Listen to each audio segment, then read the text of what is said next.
Burkina Faso has instituted a new weight restriction.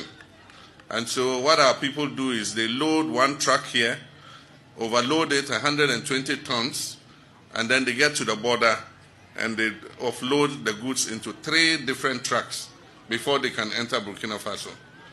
If Burkina Faso wants good roads, we also want good roads.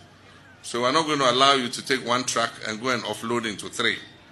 So I'm serving notice. We will have stakeholder engagements with all the people in the transport sector. And when we start implementing our weight restrictions, we hope that everybody will comply so that these roads that we're doing will not fail in the next 2 to 3 years. What truly makes a great leader stand out in today's Africa isn't just power or position. It's the profound ability to learn, adapt, and act consistently in the best interests of their people. When Ghana's president, John Dramani Mahama, made that bold statement about enforcing road weight restrictions, many thought it was just another policy talk. But it was far deeper. It was a reflection of a leader who understood that genuine development stems from discipline, and discipline comes from leadership. His words were simple, yet carried the weight of responsibility. If Burkina Faso wants good roads, we also want good roads. In that moment, Mahama wasn't just speaking to truck drivers. He was speaking to every Ghanaian, every African who believes progress requires change, even when uncomfortable. This wasn't a small policy issue. It was a story of continental inspiration. Mahama saw Captain Ibrahim Traoré's administration introducing bold measures in Burkina Faso to protect infrastructure. Instead of ignoring it, Mahama took note. This is how great leaders think. They don't let pride stand in the way of good ideas. They copy what works, adapt it, and ensure it benefits their people. Imagine this scene. In Ghana, long, heavy trucks, perpetually overloaded with goods, travel for hundreds of kilometers, relentlessly damaging the very roads that taxpayers spend billions to repair. Yet, when these same trucks reach Burkina Faso, they are immediately forced to divide those goods into smaller, regulated loads, adhering to strict national standards. The stark result? Ghana's crucial roads crumble at an accelerated pace, while Burkina Faso's infrastructure remains resilient and strong. President Mahama saw the inherent unfairness in this situation, and he acted decisively. He concluded that if neighboring Burkina Faso could maintain such strictness in protecting their national roads, then Ghana too should absolutely not tolerate the recklessness that actively destroys its own vital infrastructure. That, my friends, isn't arrogance. It's an unmistakable sign of true leadership. When President Mahama declared, "We also want good roads," he wasn't just talking about asphalt. He was echoing a broader African awakening, a realization that every nation deserves quality infrastructure, accountability, and genuine fairness. It was a declaration of no more exploiting systems, no more shortcuts. He was, in essence, saying, we will not let negligence rob us of progress. And this powerful message must resonate far beyond Ghana to all African countries.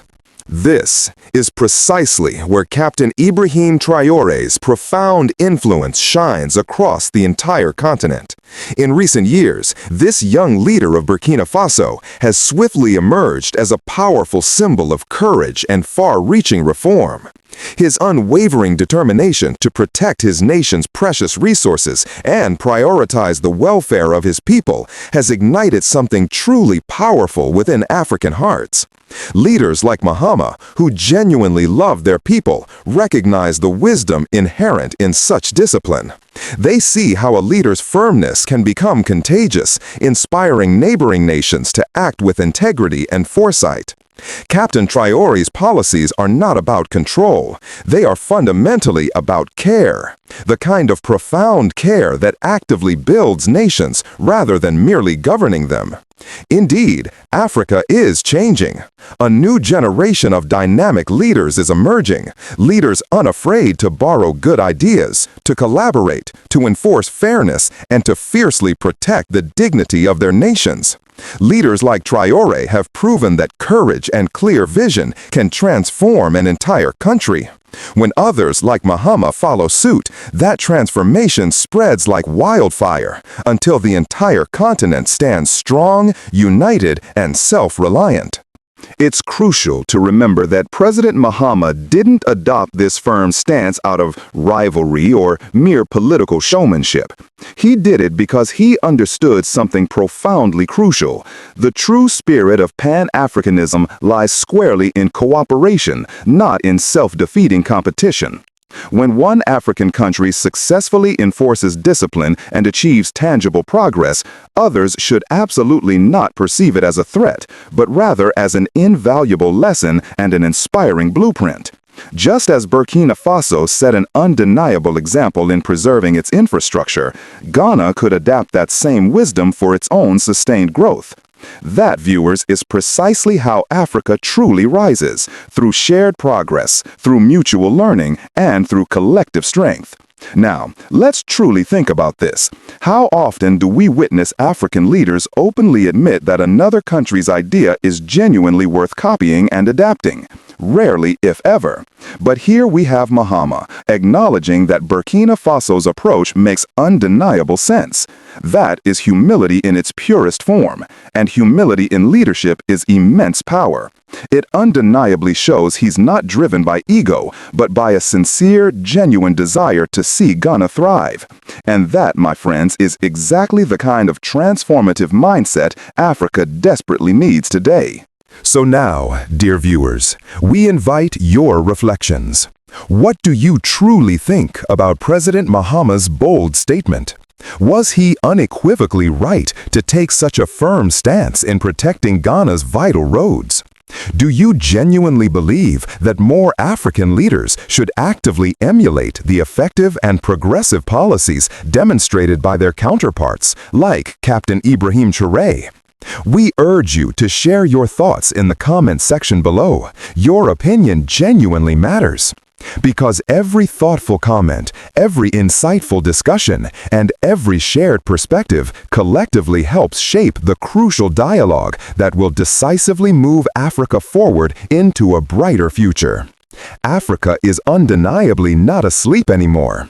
The continent is powerfully awakening, one bold decision, one courageous leader, and one inspired people at a time. From the bustling streets of Accra to the vibrant heart of Ouagadougou, we are bearing witness to the magnificent rebirth of responsibility and visionary leadership. This truly is the essence of Afrika Awake, the profound spirit of an Africa that continuously learns, bravely adapts, and powerfully rises together. Let us continue this transformative journey of awakening,